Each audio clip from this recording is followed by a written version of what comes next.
It's day 5. I have no swelling. I woke up this morning with no swelling on top of my lip anymore. On top of my lip, the upper part of my lip, in more correction terms, is not swollen anymore. I'm so happy. But now the issue that I'm dealing with now, the disadvantage of that now is that my lip is constantly snagging on my gums. And when I mean my gums, in terms of location, I mean in between where my teeth and my gums meet, the middle part, the back stud of my labret is constantly snagging on that now. So I'm very, very irritated, and I'm very, very anxious to change my jewelry. Also due to the fact that my jewelry came in the mail today. I was so shocked that it came in super duper early. It is a 5/16 gold labret. I don't know if you can kind of see it. It's very tiny, very small. Yeah, there it is. I'm gonna try to make a video of me changing it.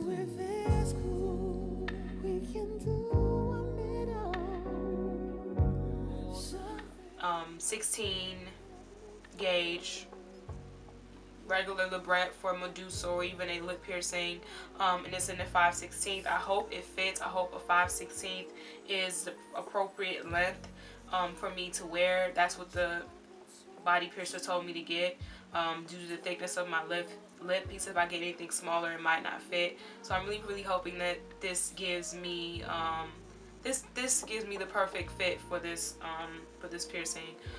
I've still been using baby teethers. Ice worked out way speedy, fasty, that's the word. Yeah, faster than baby teethers. I guess due to the fact that when I had my cheeks pierced, you know, it was like in a bigger location, but since there's not enough really room to put the baby teethers in, it kind of didn't work out after a while. But ice, I just been, you know, using a little towel, putting ice right there, and it works out fine for me, more than the baby teethers. But baby teethers work out fine too. Baby teethers just last much longer in terms of it being ice than ice, because ice kind of melt after a long time due to like the heat and the pressure of it on your skin directly. I've still been taking ibuprofen, I guess for the pain that I'm not having, but ibuprofen is good to take for any piercing that you have, just for the swelling and, you know, if any in contact pain that you might come along with this piercing. You never know, you might snag on it, bite it, and ibuprofen is just good to take in general for a piercing, even a tattoo, if you're getting a tattoo. I got this question asked to me today, is hydroperoxide good to use? Hell to the no. Do not use peroxide or alcohol on any piercing. It's basically putting acid on an open wound. Like, let's say you got a huge wound from falling off your bike or a motorcycle, or you got in a car accident or whatever like that, and then somebody's just like, yeah, just putting acid or alcohol on it, that shit will burn. Like, it will hurt. It's painful. I've learned from experience when I had my second my second hole pierced. I would say probably, God, I had like 12, 11 years old, and I got my maybe younger than that, and I didn't know anything. It's like beginners of body piercings and tattoos. Like, that was just the beginning. Getting my second hole pierced to me was epic as a 10, 11-year-old. I was shocked my parents even allowed me to do it at that time. My parents are cool, so it wasn't a big deal. But I didn't know anything about, you know, sea salt and tea tree oil, and, you know, so I was just like, you know. And I asked my cousin, I'm like, hey, like, what did you use for your ear piercing? And he was like, I used alcohol. So I'm like, okay, I have alcohol at home.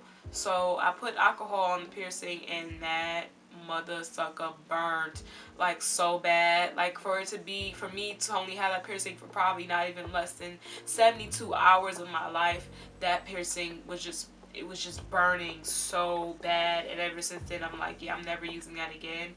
And I kind of just let it heal on its own. I use like antibacterial soap and water at the time. But I would not recommend using peroxide on any open wound, not even a piercing. I would not recommend using alcohol. Hydrogen peroxide is best for something like a, a little fall or scratch or something like that, kind of just to clean the wound, but not for a piercing, because it's not going to heal properly, and you may even scar that area of wherever it's at. So do not do that. It's not matter if it's a nose piercing, lip, cheeks, dimples, belly. Do not use peroxide. I like more natural things like the sea salt, and tea tree oil is more natural thing for me. And it just more of a chemical balance for me with my body than using peroxide and alcohol. So do not use that, because sea salt, is the best. So yeah, it's pretty much about it, guys. Comment, like, and subscribe. Yeah, it's super late and I'm like tired and I can't talk. But yeah, comment, like, and subscribe.